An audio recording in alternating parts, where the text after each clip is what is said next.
A little something different today. Daniel Jeremiah, NFL draft analyst, NFL.com, recently released his top 50, and we're breaking down the biggest surprises from it on today's Renner Ranks. This is Renner Ranks, the ultimate NFL ranking show. Part of the Locked On Podcast Network, your team every day. Welcome into today's episode of Renner Ranks, part of the Locked On Podcast Network, your team every day. Special shout out to those everydayers out there. And don't forget to subscribe, like, follow for free on YouTube, wherever you get your podcasts. I, of course, am your host, Mike Renner, NFL draft analyst. And today's podcast is brought to you by PrizePicks, the easiest and most exciting way to play daily fantasy sports. Go to prizepicks.com/LockedOnNFL and use code LockedOnNFL for a first deposit match of up to $100. A little something different today, as I said off the top. And if you're watching on YouTube, you can follow along as we'll be going through Daniel Jeremiah's recently released top 50 prospects for the 2024 NFL draft.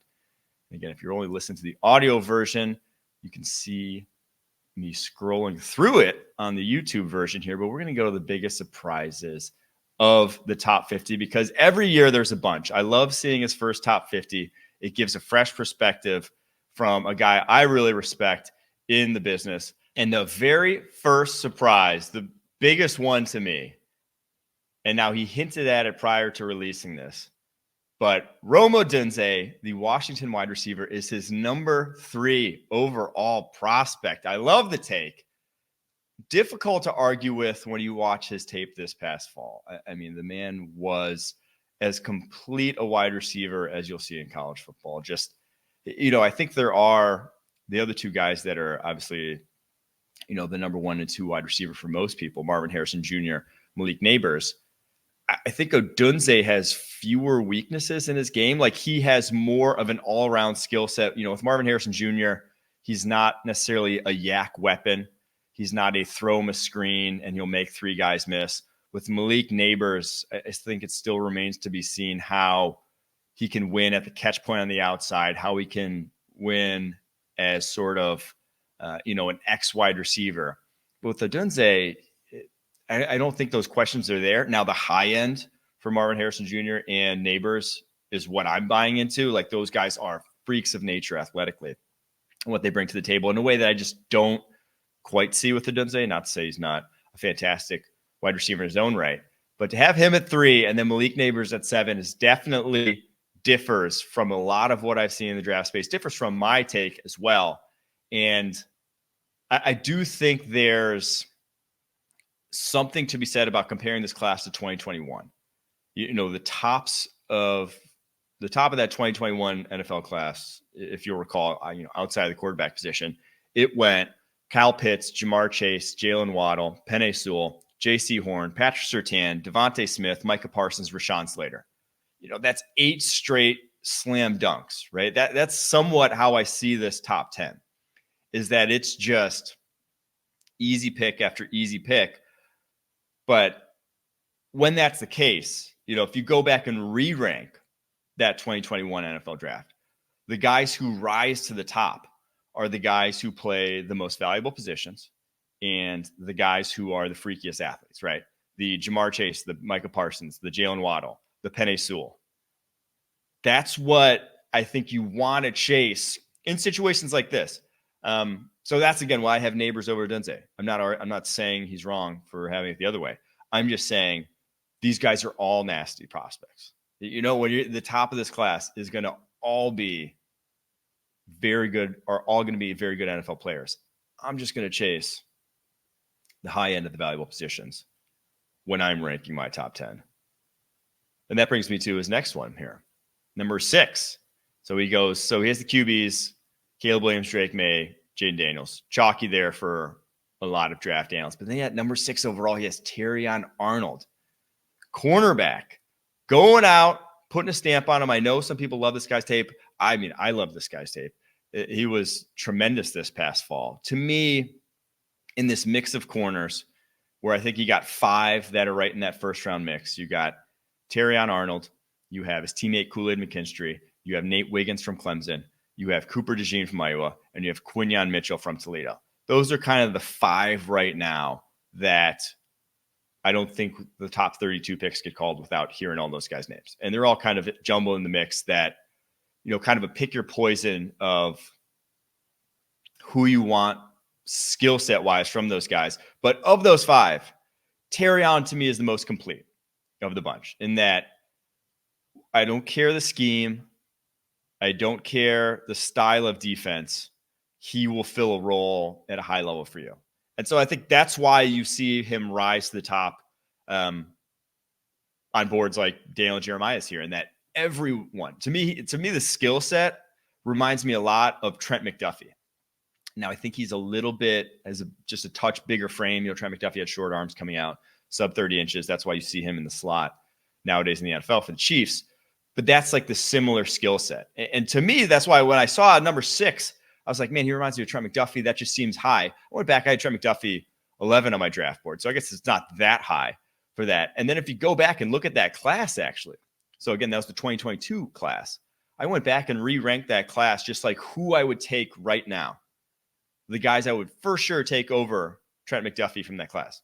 Sauce Gardner, Aiden Hutchinson, Kyle Hamilton, Garrett Wilson. You got 4 guys that you'd for sure take over him. Now, Brock Purdy's in that mix. That one's a difficult one, difficult sort of nut to crack there about what you'd actually do in a redraft with Brock Purdy. Tyler Smith, Tyler Linderbaum, the offensive lineman for the Cowboys and Ravens there respectively, also in that mix. But I guess it's not crazy. I do think this is a better class, obviously, than 2022. But he's still a skill set that I envision being a high-end player at the next level. So top 10, that's why I said I like DJ's top 50. Gives me something to think about with these guys. But I will say, putting him over Malik Neighbors here, as you'll see, Malik Neighbors, he has number 7 overall. I just can't go out on that limb. The payoff for what Neighbors could be is so much higher than a corner at this point. I mean, the game's tilted in terms of value towards wide receivers because, a guy like Terion Arnold, say he turns out best case scenario, is a guy that you can kind of avoid. And even in the NFL, the highest end corners, they don't shut down the highest end wide receivers anymore. It's just, they've lost kind of that battle, right? There's just no DC puts guys on Revis Island anymore against the best of the best. They got too good. It's just too difficult to deal with the athletes that are thrown out there nowadays. And so that's how I feel in the Neighbors Arnold conversation. It's that you can avoid Arnold. You can, if he's staying at left corner or something the whole game, you can avoid him. You can put a number 2 wide receiver, number 3 wide receiver over there. You can't avoid Malik Neighbors as a defense, right? You have to worry about him every single play. And to me, that just tilts the balance of power, the balance of value between those two positions towards the wide receiver in my eyes. Now, again, he doesn't necessarily rank his draft board via positional value. I think that's silly to not do so. It's just like if you put a guy 20th on your draft board, you better be able to say when that pick comes up, I'm drafting him 20th. Or if you put a guy 6th, that pick comes up, the top 5 guys are off the board. You better say I'd be willing to do that with all other positions needed, or else like, what are we doing here? Why are we even ranking them like that? I think it's nonsensical to do so. All right, get off my soapbox there for a second. We'll get back to DJ's rankings in a second, but first, today's podcast is brought to you by Nissan. Are you the kind of driver that likes to push things a little further? Ever wonder what adventure could be around the next corner? Our friends at Nissan have a lineup of SUVs with capabilities to take your adventure to the next level. The 2024 Nissan Rogue is perfect for city drives and great escapes. It has class-exclusive Google built in and is your always updating assistant to call on for almost anything. Gone are the days of connecting your phone. Google Assistant, Google Maps, and Google Play Store are built right into the 12.3-inch touchscreen infotainment system. Take the Nissan Rogue, Nissan Pathfinder, or Nissan Armada and go find your next big adventure at shopnissanusa.com. The next interesting one to me, Talasa Fuaga is his OT2. So I've been saying all draft season that the top 2 wide receivers in this class and the top 2 OTs in this class, wide receivers being Marvin Harrison Jr. and Malik Neighbors, OTs being Joe Alt and Olu Fuaga, the Penn State tackle, are like blue chip studs. Don't overthink it. And he sees Fuaga, the Oregon State right tackle, as a better prospect than Fashanu. Now, obviously, this may change between now and the draft. His board always has some shakeups. We'll get to some of that a little bit later on this pod. But man, I just think the pass pro difference is so stark. And not to say that Fuaga isn't solid in pass protection and that he can't be a plus pass protector at the next level. He can. You just see such, I don't want to say such like that, such tighter hips. I think I was going to say so much, but then I said such tighter hips out of Fuaga than Fashanu in pass pro. And you see it with how he allows guys to get to the edge. You saw at the Senior Bowl a little bit, and that once guys do, he struggles to ride them past the pocket. He can't open up that outside hip and really continue to drive them, right? He gets really tall in his stance when he has to make that turn. And I just worry about speed rushers, the TJ Watts of the world. That's going to be a problem. And I think you saw it again. He had some holds when guys got to the edge on him at the Senior Bowl. So while Fashanu, he rightfully points out here, if you go to the read up, see Ohio State tape with Olu Fashanu, there are times where his eyes get him in trouble. And he did have some struggles there with a power player like JT Tuimoloau, the Ohio State defensive end, who's a good test for what your anchor is going to have to get challenged at the NFL level. But it's like he's also 21 years old. It will get better. And it was far from even a liability. It was just that a couple times he got walked back into the pocket in that game. And one of them, his eyes were in the inside, and he almost got caught by surprise doing so. So after, a whole year's worth of tape where he's darn near impenetrable in pass pro, I'm really not going to crush him too much for that. So, yeah, Ohio State game, I wish it was better. That was kind of, would tip the scales between Alt and Fashanu in my eyes. It doesn't make Fashanu, it doesn't turn him into anything less than a top-notch prospect, though, in my opinion. All right, the next one here, Troy Fautanu, Washington OT. He has him 16 overall. That's the highest I've seen on him. And I thought the love of him going into the first round is a little high. I was a little like pump the brakes, solid prospect. But one, I do see him probably more as a guard than a tackle in the NFL. And two, I worry about his ability to stay in the run game consistently. And, as a guard, that's probably a little bit more what it's a little bit more valuable what you can do in the run game. So traits wise, I love his mirroring ability. Gives some sort of Isaiah Wynn vibes. You remember Isaiah Wynn, the Georgia offensive lineman who played tackle at Georgia, tackled then with the Patriots, but never quite turned into, an elite tackle. So he was shorter. He was 6'2", still had the long arms, still had the big hands, but then kicks back to guard this year for the Miami Dolphins and starts there.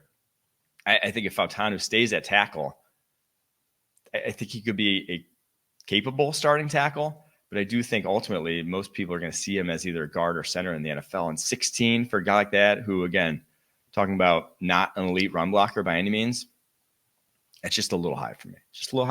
And I think it's good into your offensive line class as well that you don't necessarily have to draft that guy 16th overall. So he's just a little lower down my board. That was surprising to me. Again, I'm not criticizing these rankings by any means. I'm just saying they're surprising to me. As a side note, I do love that DJ writes the write-ups for all these guys like it's just a scouting report. There's no attempt at a narrative, not trying to tell you anything other than pure physical traits about this guy. Average height, thick square build, long arms, easy mover, bends well, sharp jolting punch. It's just like fact, adjective describing him. Adjective. It's truly, the prose is something I strive for. DJ, one of the elite minds in the space, just a king in that regard. All right, next guy. We're going to scroll down a little bit. Number 20 here, Edan Cooper, Texas A&M linebacker. Is he going to be this year's linebacker, the athletic linebacker that suckers in some team who has no linebackers, who desperately needs one, to drafting him in the first round and then turns out to be good in year 4? Turns out to be 3 years into his career, and you're like, darn, why do we do that? Because it's a tale as old as time at this point. The first round linebackers, the guys who, especially guys like Cooper, who were a one-year wonder kind of at the position. His tape prior to this season, nowhere near his tape this year. Like, if you're going to draft a first-round linebacker, it better be a guy, in my opinion, like a Luke Kuechly, and obviously that's a high bar to set, but like a guy who, from the day he showed up in college, he was a dude. He could play at a high level. And I actually think there's a linebacker in this class that maybe fits that bill a little bit more that we're going to get to a little later on in this top 50. But I want the guy who just like knew the position down pat from the moment he stepped on to a collegiate football field. Like, it's just, guy's football player, you never had questions about it. It was just developed into something later on in his career, like develop better physically. Obviously, you get better every single year of your career. But I want that sort of pedigree if I'm drafting a linebacker that highly. Because just the data shows that, like the history of the position, especially in today's NFL with how complex it is, history of the position shows that it's just such a steep learning curve when that's not the case, when a guy doesn't have that caliber of past performance. So, not to take anything away from Edan Cooper. Obviously, I have him as top 3 linebacker in this class. I think he's a heck of an athlete. His tape this past year was awesome. But I just think that number 20 overall, and especially like you're putting him over a guy like Latu, who I know is going to be a good pass rusher, right? Like, he's going to be able to rush the passer at the next level. I'll just take that certainty of a Latu, UCLA edge at 21. It's just like, if I'm having that conversation, that's where I'm leading. Also, funny note about Edan Cooper. There was not a single boy in America named Edgerrin in 1998, 1999. Between 2000 and 2002, there were 34 boys named Edgerrin. Would you like to gander a guess why? Edge, amazing name, by the way, and amazing nickname. And I used to have his shoes back in middle school that were like suede. I thought they were the coolest things ever. I probably looked dumb as I was going to say some curse words there, but I probably look very dumb in retrospect. I wish I had some pictures of them back in the day. But Edgerrin, dope name. All right, number 26. Scroll down a little bit here. This is the one. Every year, I used to joke with former coworker Austin Gale that every year Daniel Jeremiah puts out 1 to 2 guys in his top 50 that from a mile away, I'm just like, that one's falling. That's a guy who's not going to be there in his final draft board. I'll just go through like the past few years. It's every single year there's like at least 1 or 2 that I'm just like, that guy's not even close to where he's going to be on his final draft board. And it started way back when he had Tutu Atwell as like a top 30 player. I believe that was 2000. And I was 2020, 2000. And I was like, that one's not happening. And then the 2021, he had Aaron Robinson, the UCF corner, Patrick Jones, the Pittsburgh edge, both in his top 50. It's like, no. Isaiah Spiller was number 33, the running back out of Texas A&M. Daniel Foley was in his top 50 way back in 2022. It was just, those weren't happening. And then last year was kind of egregious. He had Keon White at number 8 in his initial top 50, Darnell Washington at number 17. And oof, did those ones. I mean, Keon White, solid pro. I just didn't see number 8 overall. And obviously the NFL didn't either. But Darnell Washington's the one where move that guy to tackle. I'm going to keep banging this train for him to move to tackle. If you watched his tape at tight end this past season, it was tough to watch. He averaged 0.42 yards per route run, and he averaged a 1.4 yards average at the target. Yeah, not great. Not great. But Tez Walker, we don't have to get back into it. I've talked about it a bunch on this pod. That one, number 26 overall, is going to fall. You saw him in the Senior Bowl. It's not going to stay that way. Get back to the rankings in just 1 second. But first, today's podcast is brought to you by Robinhood. Did you know that even if you have a 401k for retirement, you can still have an IRA? Robinhood has the only IRA that gives you a 3% boost on every dollar you contribute when you subscribe to Robinhood Gold. But get this, now through April 30th, Robinhood is even boosting every single dollar you transfer in from other retirement accounts with a 3% match. That's right, no cap on the 3% match.